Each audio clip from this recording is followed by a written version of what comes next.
afternoon, friends. Stephen Benoon here with Israeli News Live, and I've got a very special broadcast today. We're going to be talking about President Trump. He has been crowned as the Messiah, a Prince of Peace, by the Jewish Heritage Foundation there.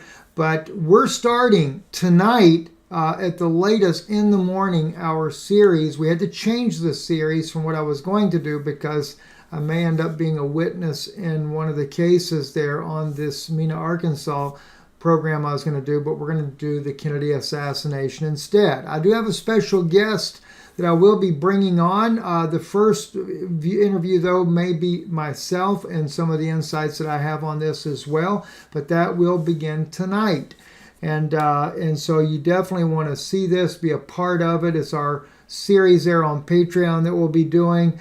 Some of this will go public as well a little bit later, but for those of you that want to be able to jump in there and get a quick peek on that, definitely come join patreon.com/Israeli News Live. I'd love to have you in there. Let's get right into our broadcast today. The Israel Heritage Foundation has awarded Donald Trump the crown of Jerusalem, the title of the Messiah, the Prince of Peace. This was a French article. The internet translated this to English. It says in here, in an article published on November 15, 2022, I asked the question whether we had reached the end of time as announced by the prophets. One of the first visible signs of this apocalypse is the drying up of the Euphrates in Western Asia. Indeed, images captured in the banks of the Euphrates revealed that a large part of this river has dried up. Arab commentators are categorical. The level of the flow of the Euphrates towards Syrian territory has recorded a record, the first in history, which suggests a major environmental and agricultural disaster in eastern Syria. Now, by the way, that's not because of so much on climatic issues as much as it is on Turkey cutting off that water supply to Syria. So I still feel like that a lot of these things that are being done are being staged intentionally to try to make it look like it is prophecy being fulfilled.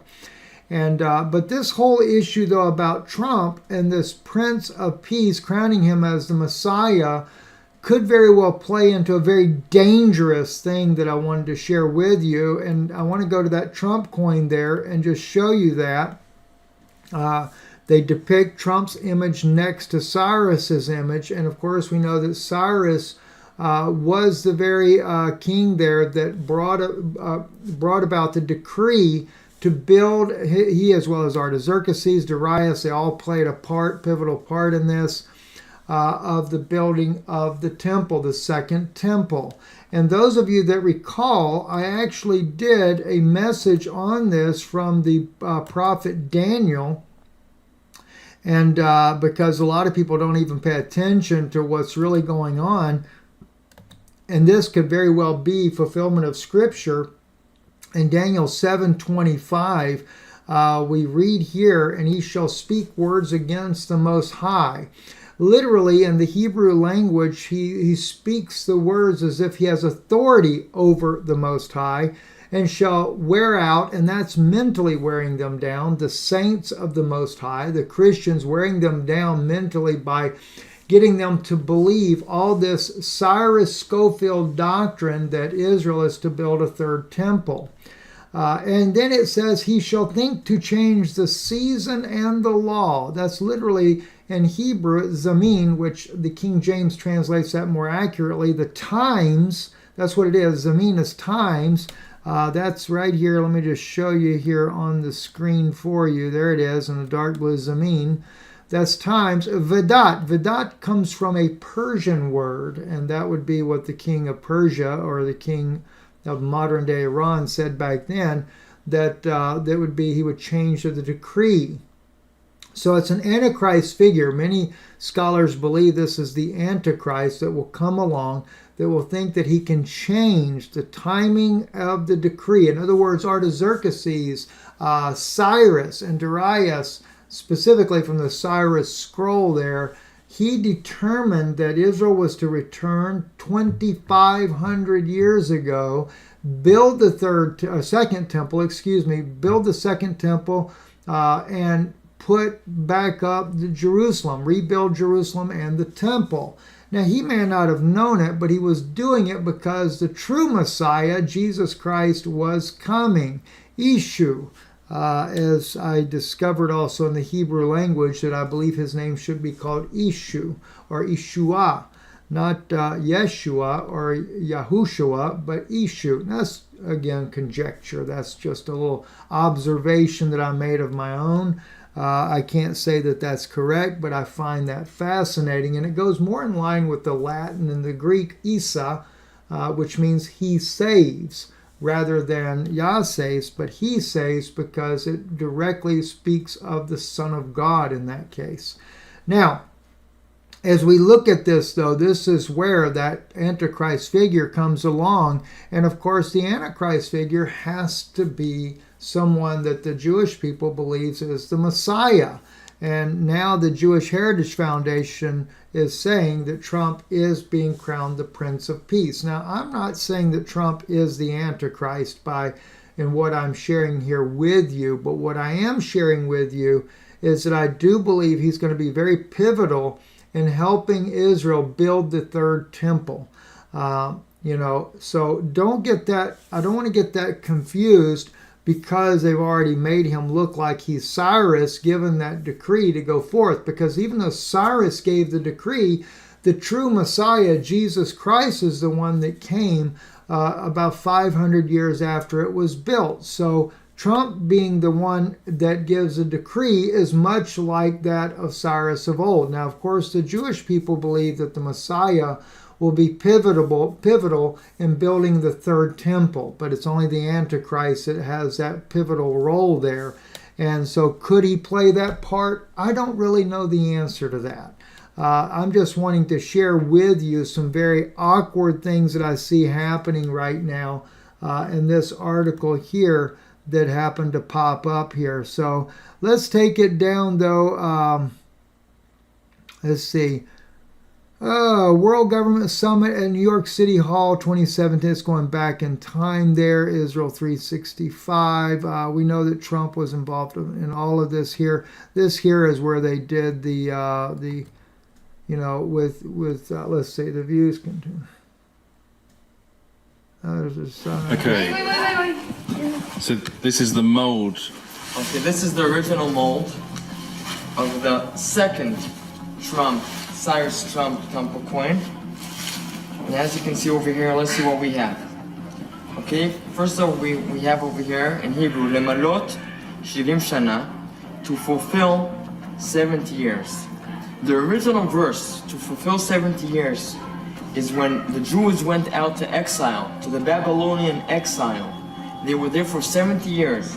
And after 70 years, King Cyrus said, God, the Lord of the world, gave me permission to let you, the Jews, come back to the land of Israel.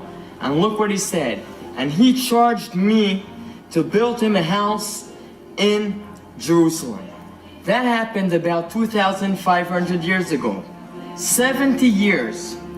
For the state of Israel, something happened again. One of the biggest leaders of the world, again, President Donald Trump, and here we see the seal of America.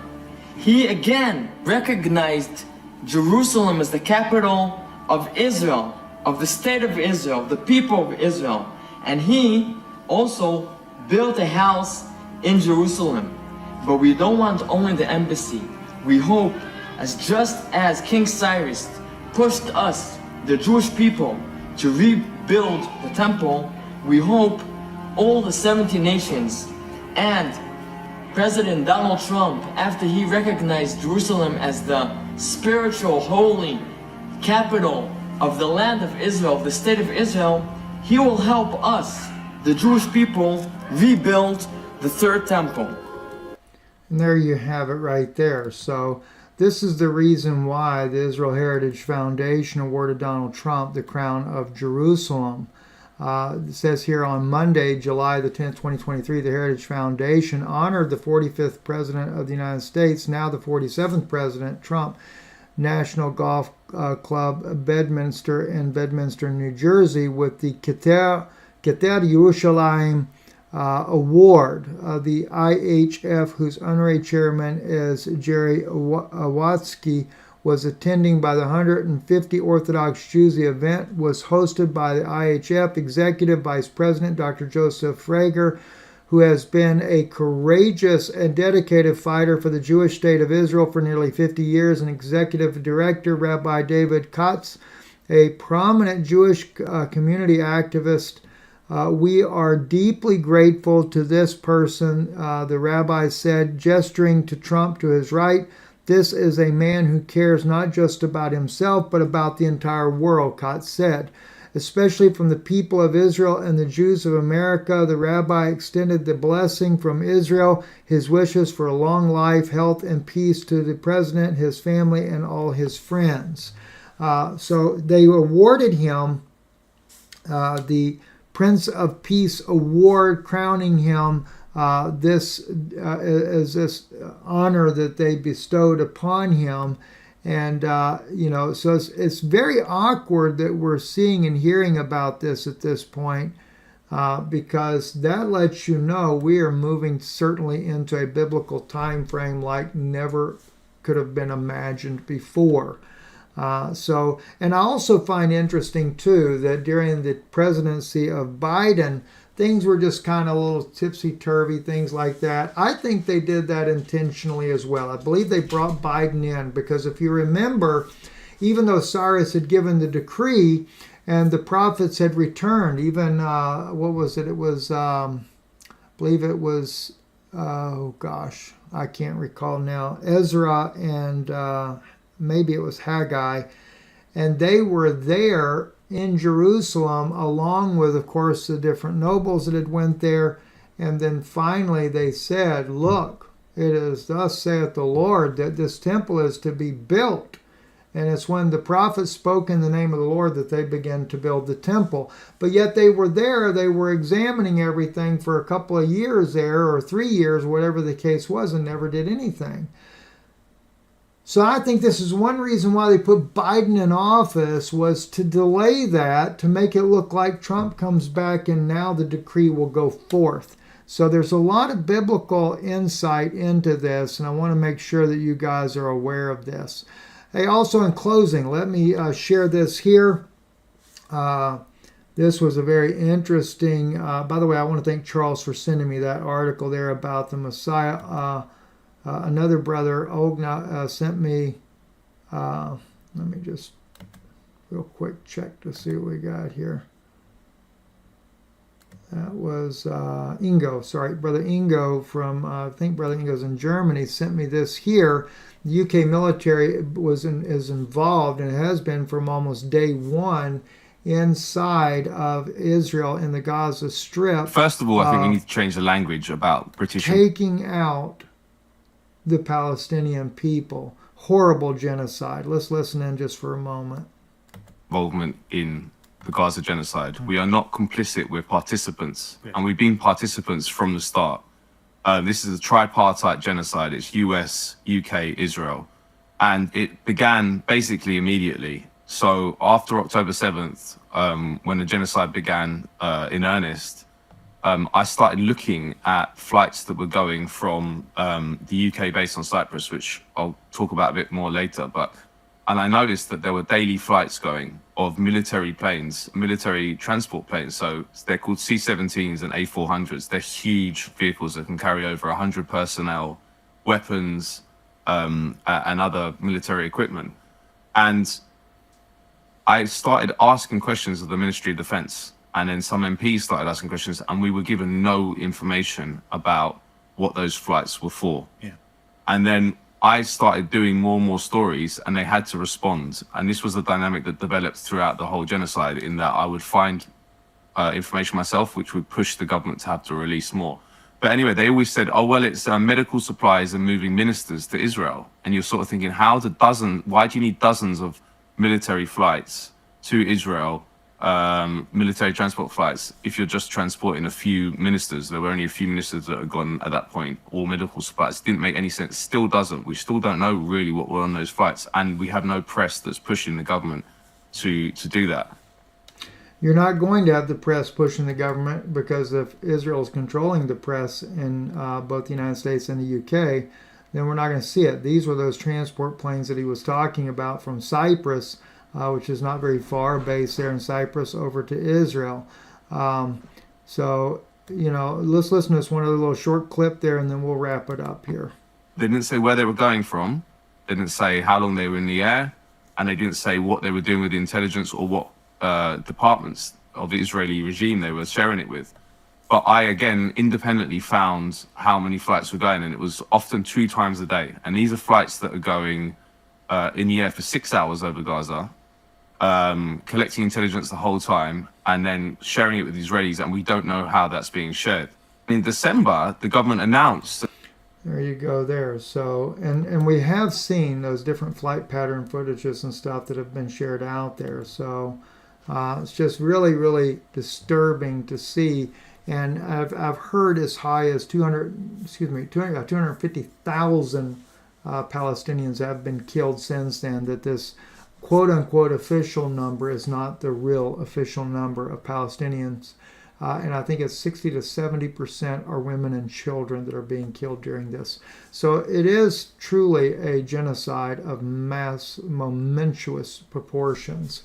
Definitely share this video if you would with everyone. And don't forget our series here that we're going to start this evening here on the Kennedy assassination. And I think you're going to find that very interesting. They show this type of trajectory on Wikipedia there, trying to make it look like, Oswald was the one that shot the president, but in fact, it was not Oswald that shot him. And I actually worked with, in fact, one of the men that were on the Warren Commission. And I knew that the Warren Commission people were put there to help protect the assassins, so that they came up with this fake Warren Commission to be sure that no one knew about what was really going on. So patreon.com/Israeli News Live. Get over there, get subscribed into that channel there, because December 1st, everything changes. It will be higher. And but the people that are existing will be able to stay at the same, as far as what I understand, if I can do that correctly. So I'd love to have you as part of our team there. God bless you and have a great day.